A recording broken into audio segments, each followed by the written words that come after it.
Bienvenue sur le podcast La Pépite intérieure. Je suis Peggy Balu, sophrologue et psychopraticienne en technique DCEMO, c'est-à-dire la désensibilisation des charges émotionnelles. J'aime révéler la pépite que vous êtes et pour ça, dans chaque épisode, je vous apporte des outils et je vous parle d'expériences de vie ou de techniques qui pourraient vous aider à prendre conscience de qui vous êtes profondément et de votre potentiel. Vous pouvez consulter toutes les informations me concernant sur le site peggybalu.fr ou les réseaux Facebook, Insta ou LinkedIn.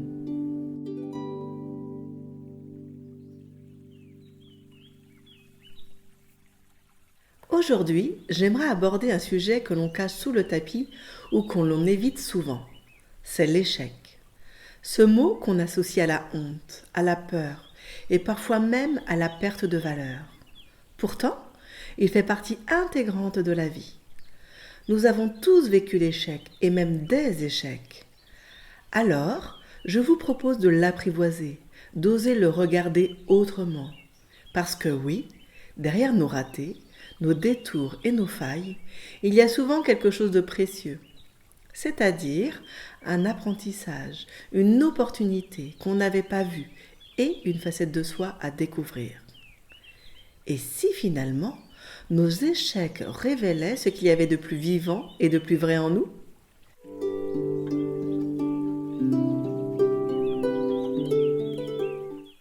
Depuis tout petit, on nous apprend à réussir, à bien faire, à ne pas se tromper, à l'école, à la maison, dans le monde du travail.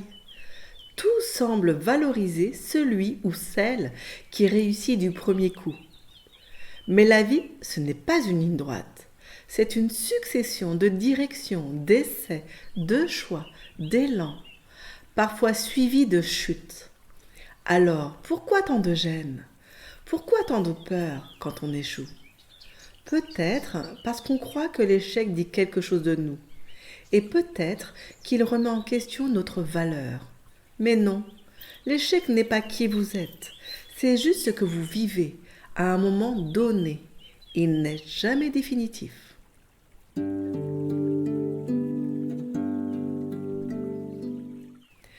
Un échec peut être douloureux, oui. Il vient souvent toucher l'orgueil, les espoirs, le cœur. Mais si on prend un peu de recul, il peut aussi être un incroyable révélateur.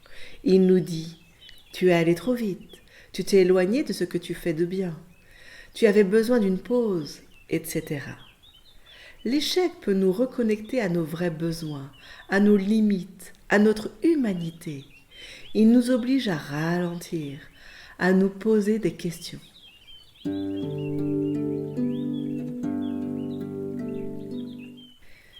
J'ai moi-même vécu plusieurs échecs, entre autres plus jeune à l'école primaire et au collège.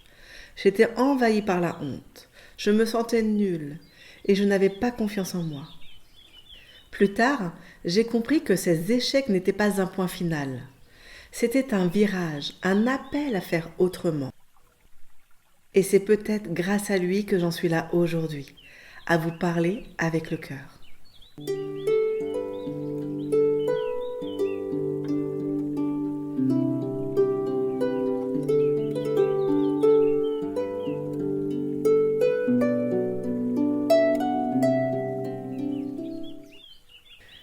Voici quelques clés simples pour mieux vivre les moments d'échec.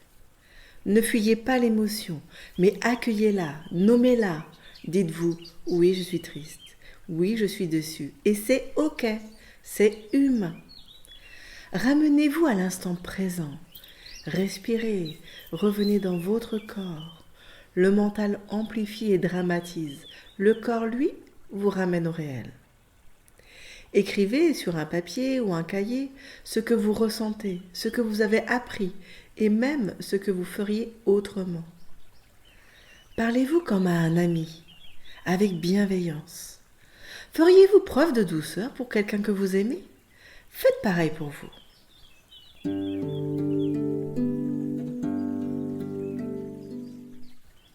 Je vous propose maintenant un petit moment pour vous.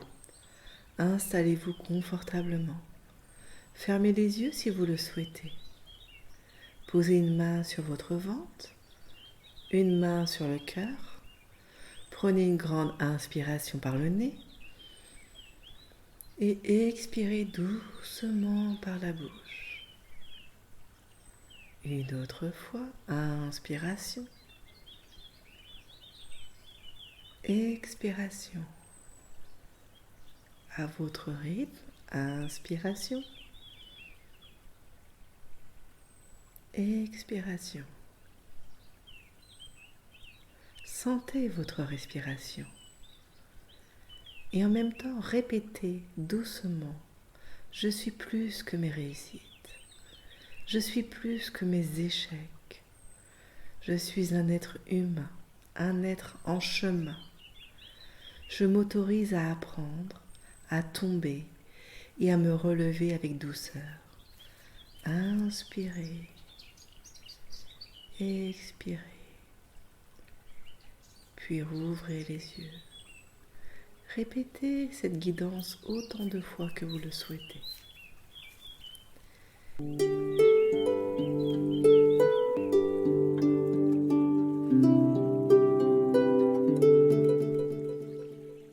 L'échec n'est pas une fin, c'est une étape, une expérience, un passage souvent inconfortable, mais jamais inutile. Il vous enrichit en silence, en profondeur, et il n'efface jamais la pépite que vous êtes. Si cet épisode vous a touché, je vous invite à le partager. Peut-être résonnera-t-il pour quelqu'un qui en a besoin.